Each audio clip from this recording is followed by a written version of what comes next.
chers amis, merci de votre présence. Merci aux élus présents. Nous sommes ici aujourd'hui, fidèles à notre message constant de soutien aux forces de l'ordre. En octobre dernier, j'avais déjà représenté notre mouvement sur ce même lieu, en soutien à l'association des femmes de forces de l'ordre en colère. Je tiens au passage à dire la vérité, trop méconnue sur la vie des familles de forces de l'ordre. À l'école, dans la rue, les enfants, les femmes de policiers, CRS sont obligés de cacher la profession de leur père ou de leur mari. Quand elle est connue, les enfants sont moqués ou tabassés. Les familles sont souvent contraintes de déménager car menacées. Et cela se passe en France au XXIe siècle. J'ai tenu à maintenir notre manifestation de soutien aux forces de l'ordre malgré le changement de version du CRS qui a tiré sur le délinquant Aboubacar Fofana. Car quand un policier est mis en cause, quand un policier est menacé de mort, quand un policier, un gendarme, un pompier ou un CRS est victime de jets de projectiles, c'est la France qui est attaquée. C'est notre France qui est salie. C'est notre pays qui saigne et qui est mis à mal.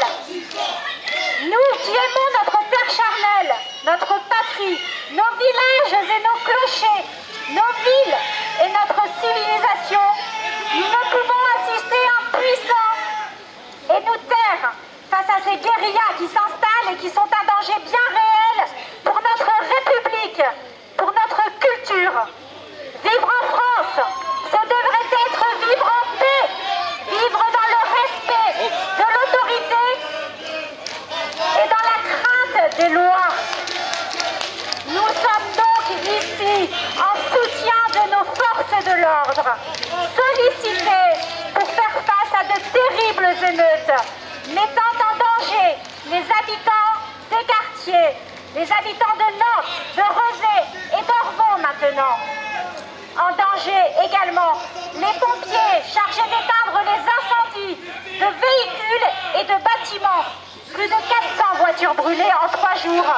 Plusieurs millions d'euros de dégâts. Un lycée brûlé. Les maisons de quartier et d'associations construites à grands frais sont brûlées elles aussi. Et seulement une vingtaine d'interpellations pour incendie volontaire, jet de projectiles sur les forces de l'ordre, c'est-à-dire tentative de meurtre. Tout cela pour en découdre avec les uniformes français. Le laxisme judiciaire bénéficiant à une frange de voyous issus de l'immigration récente les conduit en effet à toujours plus de défiance envers les autorités. Radicalisés ou trafiquants, tous les prétextes deviennent bons pour défier les symboles de l'État, de la nation, qui pourtant a tout mis en place pour permettre une vie décente à chacun.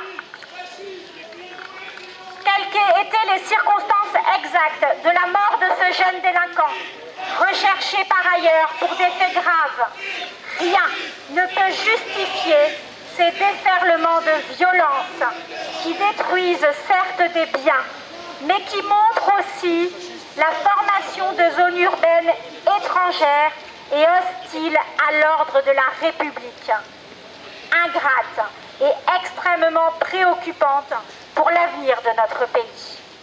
Les bus ne peuvent plus circuler ou sont contraints à un couvre-feu sous peine de se faire caillasser. Les racailles agissent en toute impunité. C'est le monde à l'envers. Qu'attendre de nos autorités politiques élues quand nous entendons notre propre maire penser avant tout à la famille du voyou, mais pas un instant aux habitants de quartier ou aux forces de l'ordre?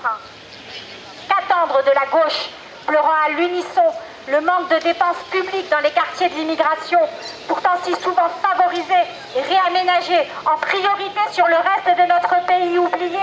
Je pense à nos campagnes, à leurs déserts médicaux, à la mort de nos centres-villes.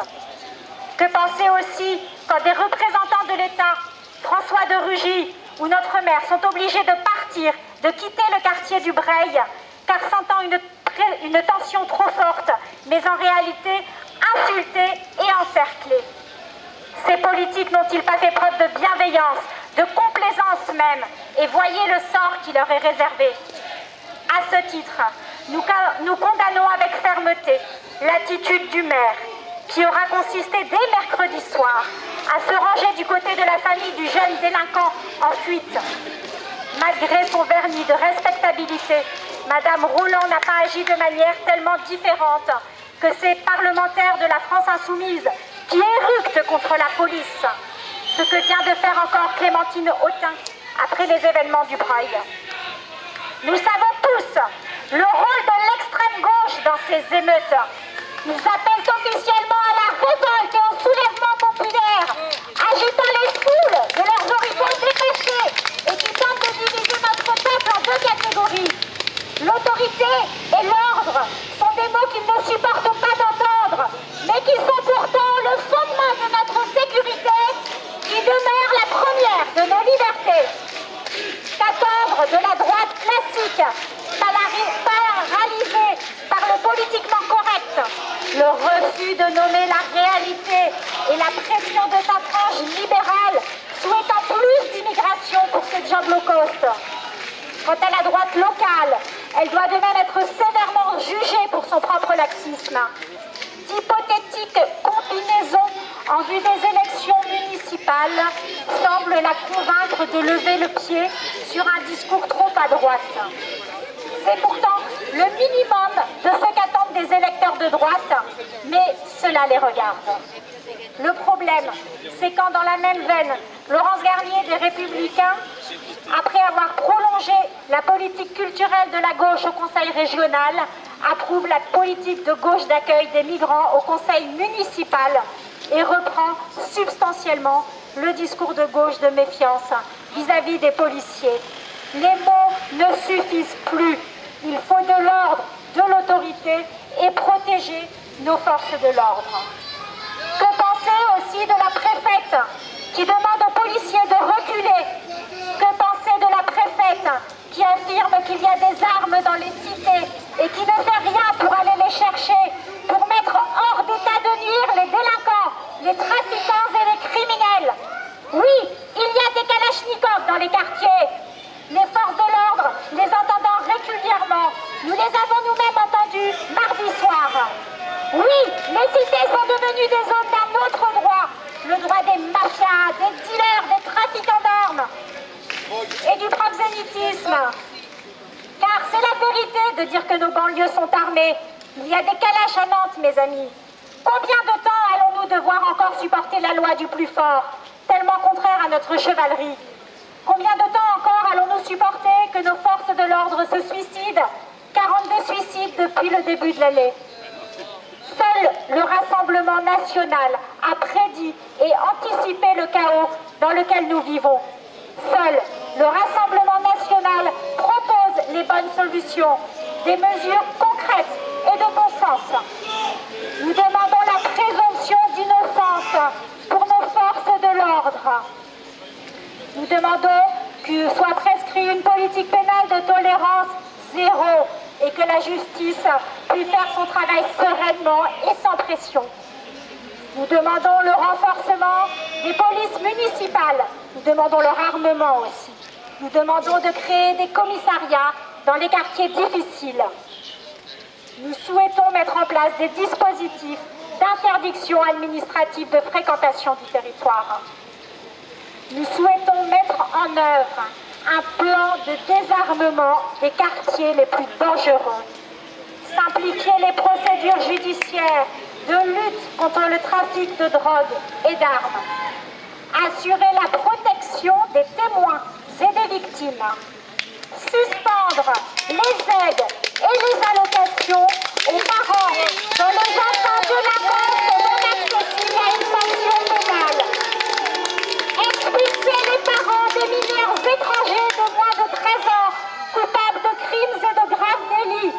Vous m'avez compris, c'est plus de moyens qu'il faut pour la police et un soutien moral de sa hiérarchie. Parce que nous croyons sincèrement qu'avec un État fort et une volonté politique efficiente, il est encore possible de vivre paisiblement indépendant, de partir travailler le matin avec sa voiture ou en transport en commun, d'avoir un emploi décent et pérenne, de rentrer le soir et de retrouver les siens, de boucler ses fins de mois et de partir en vacances, parce que notre France nous a forgés et que nous voulons transmettre à nos enfants une France sereine, où la loi serait respectée, où les criminels seraient punis et où les gens de bien vivraient durablement et en paix. Vive la France! Vive la France!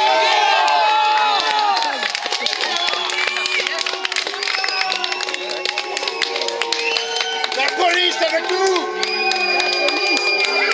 La police avec nous! La police avec nous! La police avec nous! La police avec nous! La police avec nous! La police avec nous! La police avec nous! La police avec nous! La police avec nous! La police avec nous! La police avec nous! La police avec nous! La police avec nous! La police! Chers amis, chers camarades, merci pour votre venue. Merci pour votre soutien aux forces de police. Merci d'être venus. Insécurisées au quotidien de leur travail, face aux racailles, face à ceux qui ne se donnent même pas la peine de respecter la loi, quand les citoyens ordinaires, les gens ordinaires, payent leurs impôts, respectent les lois. Nous sommes aujourd'hui, mes amis, rassemblés en soutien aux forces de police parce que nous voulons proclamer que ce pays, la France, n'est pas une immense ZAD, qu'il s'agit ici d'un état de droit et que nous entendons que demain, cette situation demeure. Nous sommes effarés, consternés lorsque nous constatons que depuis 3 jours, 150 véhicules ont été calcinés, brûlés, des véhicules de gens ordinaires qui en avaient besoin au quotidien et qui, aujourd'hui, ne peuvent plus se rendre à leur travail, c'est naturellement pas les racailles que cela concerne. Nous sommes effarés lorsque nous voyons incendier une bibliothèque, une mairie annexe, des aubettes de bus. Les racailles doivent comprendre qu'ils nous emmerdent au quotidien, qu'ils emmerdent les Français honnêtes quand ils les empêchent de se rendre au travail, quand ils les empêchent de se cultiver en brûlant les bibliothèques, quand ils les empêchent de vivre au quotidien en sérénité. Et face à cela, notre mouvement a parlé fermement, il a été le seul à émettre cette parole de vérité et de fermeté. Non aux racailles, non à l'impunité, non à la tolérance zéro. Et vous, mesdames et messieurs, les prétendus antifascistes, lorsque vous nous faites la leçon,